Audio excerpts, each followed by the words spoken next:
Hello, welcome back to Nick Lenz's movie review. This is episode number 21. This one I don't have a DVD to review. I'm going to review a movie that I saw in theaters a couple days ago. And that film is Captain America: Civil War. Now, I was invited to participate in a spoiler-filled live show for TV Smoker's channel.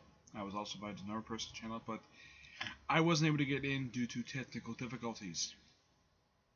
And plus, also, my computer was running very slow last night, so I wasn't able to get in. But I did say that I did like the film, and I gave the film a 9 out of 10. But this is basically all spoiler. So basically, we look at this title, we say, Nick Lenz's movie review, episode 21, Captain America: Civil War, spoiler review. So that means this is all spoilers. Alright? Now, one thing you got to give credit for this film for doing, you got competent directors in the form of the Russo brothers. Since this film is 2 hours and 20 minutes, it is the longest running film of the entire Marvel. Excuse me. The Marvel Cinematic Universe films. 2 hours and 20 minutes. It's basically 11 minutes shorter than Batman v Superman. Now, I did see Batman v Superman. I will do a super review on that, what my opinions of that film is, probably in the next episode. But this is all about Captain America: Civil War. Okay? You have the return of Crossbones in the opening 5 minutes of the film. And he is supposedly killed, though they never show his body. But there could be a possibility that the character can come back. I mean, his look, when I saw promotional stuff for his look that you can use for something, it was okay. I was kind of hoping for the more simpler look that he has in the comics, which was the skull mask, where it has it's a black mask with the skull painted on it, a sleeveless black T-shirt with 2 bones across it, like combat jeans and boots, and of course fingerless gloves. I was kind of hoping for that, but the look they gave in the film was actually pretty good. I actually kind of liked it. But I'm hoping maybe when he makes his epic return to the films, which I'm hoping that he does, that he actually switches from the look he had in this film to his look from the comics. And that means look from the comics is very simple to do for the films. Now, the thing about Crossbones is, now if you see the film, you probably see that when you see the post-credit, you see the credits, you'll see the name Mark Greenwald, along with people like Stan Lee. I'm trying to think, there's a few others besides Stan Lee, Jack Kirby, Joe Simon. They're probably thinking, who the heck is Mark Greenwald? Mark Greenwald is a writer who actually was writing the Captain America comics for 16 years. This guy wrote over 100 issues. This guy actually ended his run. Now, his run ended about 2 years before the first volume of the Captain America series was relaunched. He created stuff not only Crossbones, but also Arlen Zola, the Serpent Society, made Captain America into a werewolf. It's a pretty awesome run. I highly recommend it. Oh, there's one thing that really did happen. I wouldn't be surprised if they add this to a film, but there was a 2-year period of time in the Captain America comic book where the character some people would know as U.S. Agent, he briefly became Captain America. Who was U.S. Agent? His real name was John Walker, and he made he had John Walker become Captain America due to the Commission of Superhero Activities basically sort of firing him from the role, and so Steve Rogers had to come up with his own costume. It's a bit of in story it's facing some controversy because of how the Commission of Superhuman Activities acts in the story, but it's still a well-written story, and I do recommend it. And it's collecting a trade called Captain America: The Captain. That's the storyline.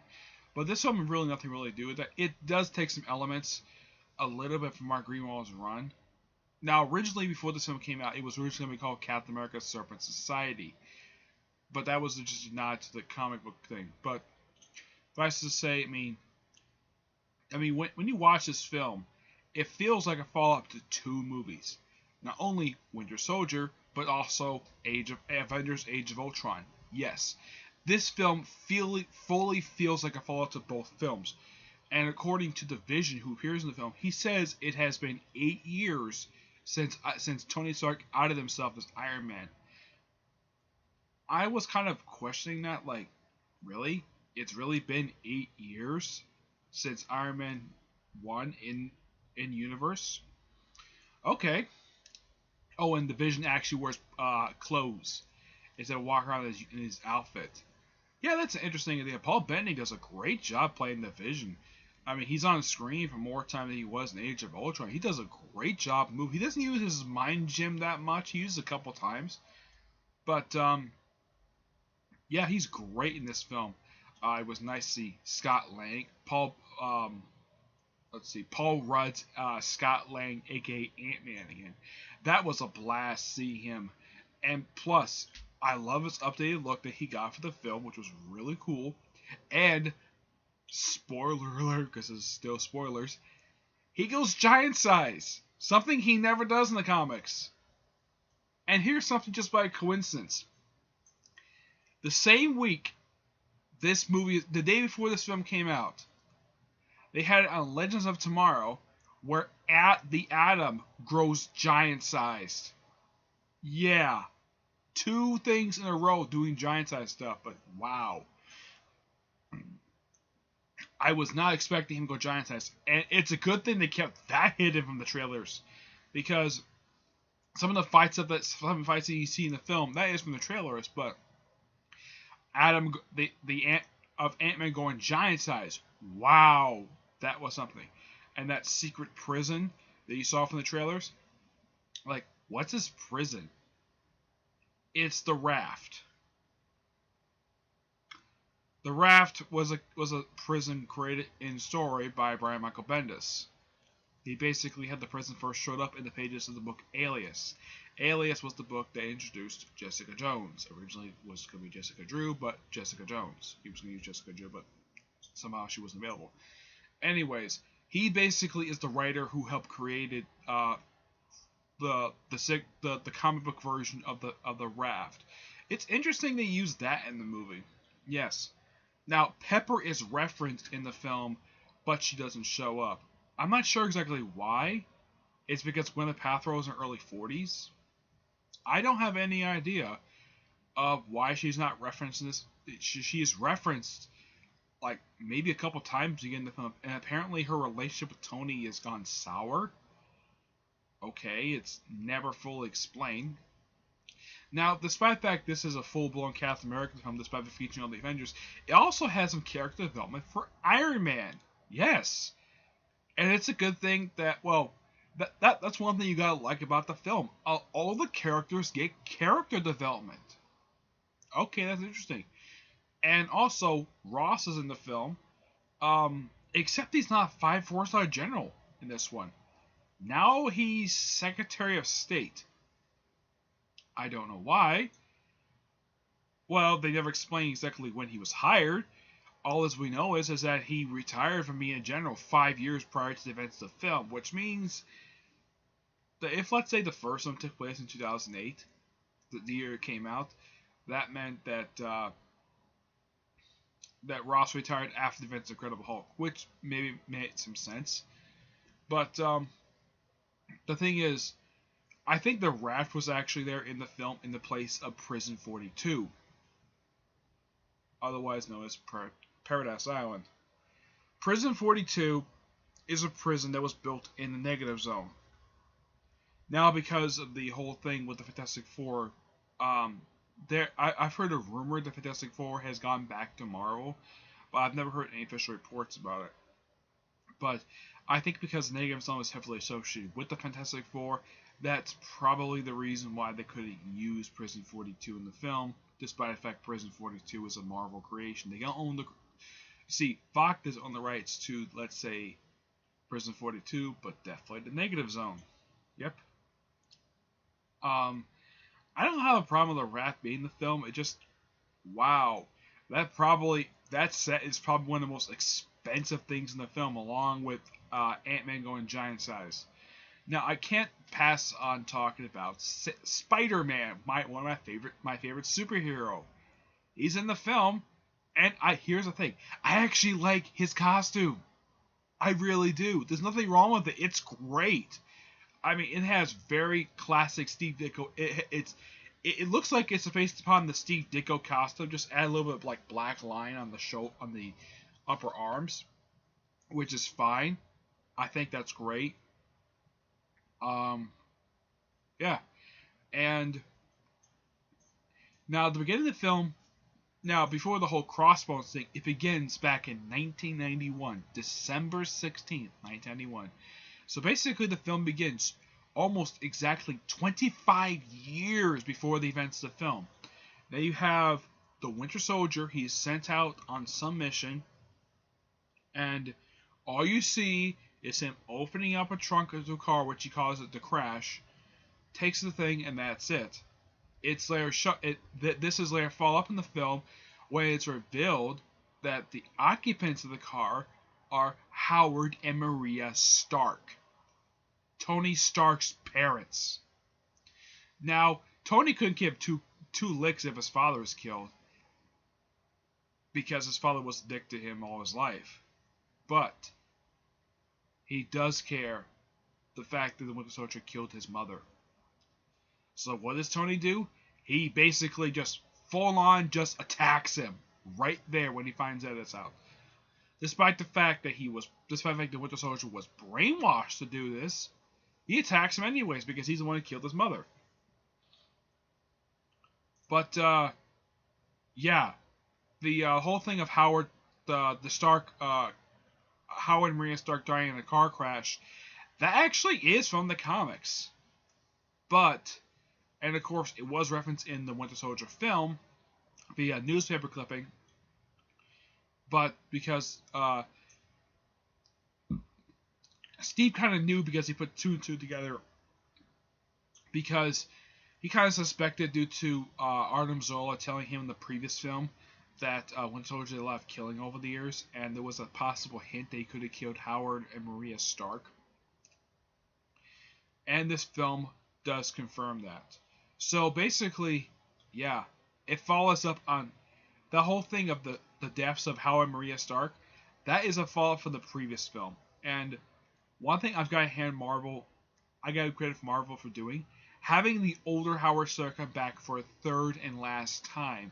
Because he also came back, after Iron Man 2, he came back to be in the flashback set in the 80s in Ant-Man, and of course, this film, which chronologically, the flashback takes place just a few short years after that one. So, yeah, I'm not sure exactly how old Tony's supposed to be, but yeah. Also, I gotta talk about this scene. When you first see Tony in the movie, is absolutely hilarious. And boy, the CGI was so good to have Robert Downey Jr. look exactly the way he did back in the 90s. Oh yeah. By the way he looked in the film, that is how he looked in the 90s. Wow. Man. They must have found some old pictures of Robert Downey Jr. when he was younger and just made the CGI, and having the current older Downey Jr. his voice come out of his mouth. But high praise for allowing that to happen, for them doing that. There's many references to what happened. I mean, there's a lot of stuff brought up from the Sokovia thing from the previous from Age of Ultron. Despite the fact that the film is despite the fact this is a long movie, it is very well paced and it's exciting all the way through. Let's see, what else should I talk about? Well, Ant-Man himself is not seen that much in the film. I would say that he gets about the same amount of screen time as Spider-Man. Yeah, he gets about the same amount of screen time because he doesn't show up until just prior to the battle. So he gets pretty much the same amount of screen time. And of course, there's a reference to Empire Strikes Back, which Marvel can do because Disney owns Star Wars. Okay, fine. It's nice to see Clint back, and he had a little bit more screen time Now, last time you see Ant-Man is at the very end of the film, and I will spoil this, that Steve Rogers breaks out the captured Avengers out of the raft and going on the run. Thus, basically, this team, and people who were on this side, which were captured, which was the Falcon, the Scarlet Witch, Hawkeye, and Ant-Man. He breaks them all out, and that's it. And of course, he does take Sanctuary. He does go to Wakanda at the end of the film. I thought that was really nice. The actors show Wakanda.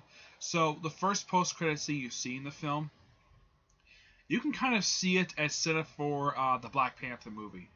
Okay. And the second one is set up for the Spider-Man movie coming out next year. Okay, that's really interesting. I got handed for the post-credit scenes, actually making it look like that it's going to set up two movies. It has. The first one definitely does feel like some setup, but the Spider-Man one really does feel like a lot of setup for the Spider-Man Homecoming movie that's coming out next year. I think Black Panther is coming out next year as well, but I think the next one is the next promoted film is in fact Doctor Strange. Now I heard something that Thor is supposed to come out this year, but I haven't seen any trailers for Thor Ragnarok yet. Maybe it's not supposed to come out this year. I don't know. I have to look that up. But let's see. War Machine was great. It was nice to see him again. And this is actually War Machine's fourth film he's actually been in. Actually, fifth. Because Rhodey appears in all three Iron Man movies. He appears in Age of Ultron and this one. This is his fifth film he's been in. Wanda and Vision, second film. Hawkeye, this is actually the first non-Avengers film he actually appears in. This is actually his third appearance. And he gets a little more screen time than both Ant-Man and Spider-Man. It would have been nice if the raft actually had more than just the captured Avengers there. It would have been nice to show some villains. Heck, maybe the Absorbing Man is not the Absorbing Man. What's his name? Oh yes, maybe the Abomination is kept there. That would be something if he's kept there. But they never say he's actually kept there. I would be happy if he is. Because where else can you keep somebody who actually has the strength of the Hulk? Now, the Hulk is referenced, and I figure out where he is. Now, here's something also I thought was kind of bugged me about, and some people will probably agree with me on this, but why is Ross worried about Thor? One thing, he's not a citizen of the world. He just happens to help out whenever he feels like it. You see, Thor is a citizen of Asgard. He's Asgardian. He is not a citizen of any country in the world. The only reason why the only reason why he comes to Earth because he does it as a favor. And plus, he does like coming to Earth, but he's not a citizen of the United States. He's definitely not a citizen of any country on the planet. So why is he worried about Thor? Hulk, I can understand because of his history with him in the comics. But why Thor? Now, Hulk is basically now, from what I've heard, Hulk is going to appear in Thor Ragnarok. Perfectly fine. I've got no problem with that. Now, it's nice, though, that they include Thor in this film, because if you look at this particular film, you have almost every single known hero in the Marvel Cinematic Universe, with the exception of the ones from Netflix, appearing in this very film. Though, I heard something that they might have actually with the exception of the Guardians and Netflix, but that's probably going to happen with Infinity War. But, let's see. William Hurt did a fantastic job playing Ross. He's still a dick as usual. There's nothing really wrong with his dialogue. It just, with the exception of the Thor thing, a lot of it makes sense. It's just how he's written to be somewhat unlikable. But he does do a good job. Everybody does a great job with what they're given. High praise to the Russos, who actually do a good job directing this movie. Let me think. Is there anything else? Anything else to talk about? Not much talk about Rhodey aside from he gets paralyzed. Now I would. Oh, one thing I've got. There's three more characters I gotta talk about. One, of course, is Sharon Carter. They do confirm that Sharon from Winter Soldier is in fact Peggy's niece. They actually do confirm it. What is weird though is, oh, I didn't talk about Sam that much. I gotta talk about him before I go. I gotta talk about her character. Apparently, she and Steve are now a couple. Okay. Yeah, the kiss comes out of nowhere, but when they're making out, you have Bucky and Sam in the car basically just bantering, and they're doing this, just proving. Yeah, Sam is just pure. That scene was just pure hilarious. But Sam is great in this film, and it makes perfect sense to be on Steve's side the whole film, because in the comic book Civil War storyline, he is. Hawkeye is on Iron Man's side. Actually, no. Hawkeye is dead at this point. Yes, Hawkeye and Vision are not in the original comic book. Hawkeye doesn't. There's not much to say about Hawkeye. He's Jeremy does an okay job with him, but he doesn't do very much in the film aside from the action. There's a reference to his family, but nothing really much. They mentioned he just retired. Winter Soldier, one of the big focal points of this film. Sebastian Stan, great job with the character. I do like the fact that it was odd though to see his arm get sliced off by Iron Man toward the end of the film. Let me think. Is there anybody? Oh yes, there is one particular character. Well, before I talk about the main villain, I want to talk about Everett Ross, a guy who's portrayed by Martin Freeman, a great actor, a guy who was in the Hobbit movies, and he's also one of the stars of Sherlock. And he gets 5 minutes of screen time. He appears for like what, 2 scenes in the whole. He only appears at what, 3 moments in the entire movie. He's seen at this base in Berlin. Then he only gets 5 minutes of screen time. It's almost like, really, the Russo, really, guys, you're basically having Martin Freeman, one of the most respected actors on the planet, and he gets 5 minutes of screen time. Okay, fine. He does a good job playing Everett Ross. I would be happy if he shows up in Black Panther again. Yeah, give him something to do.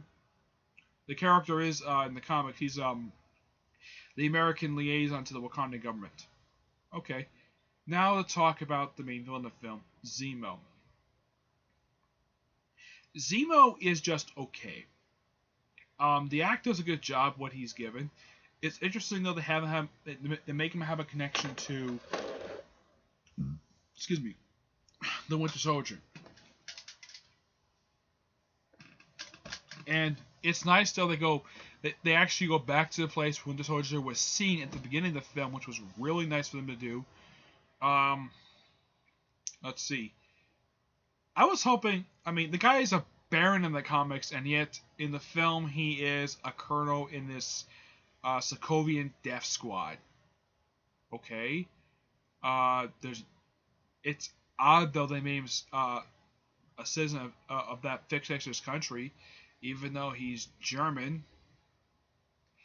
It's almost like at times he's not very interesting to watch on screen. It's like I'm just hoping to get to the next scene. I mean, his dialogue is okay, but it's almost like he's the one. I mean, if you want to talk about characters that are very unutilized, take a look at Zemo. At least he had the same name as of course he takes the name of the second known Zemo in the comics. Overall, he's the 17th Zemo. Hamlet Zemo. Yeah, I mean his name is German, and yet he's Sokovian for some reason. I don't know why the name is Sokovian for. I think the reason why they did that is so he can have a connection to Age of Ultron. Okay, fine. Also, besides not having Scarlet Witch, Vision, and Hawkeye were not in the original comic book, though there was a Vision, but it was a second Vision. Spider-Man was in the comic, but he actually changed sides halfway through the story. Yep. I know Sam was. I know Bucky was. They were both in the story. Scott Lang was definitely not in the story. He was dead at this point in time. As a matter of fact, at the time when the Civil War story happened, he had been dead for 2 years.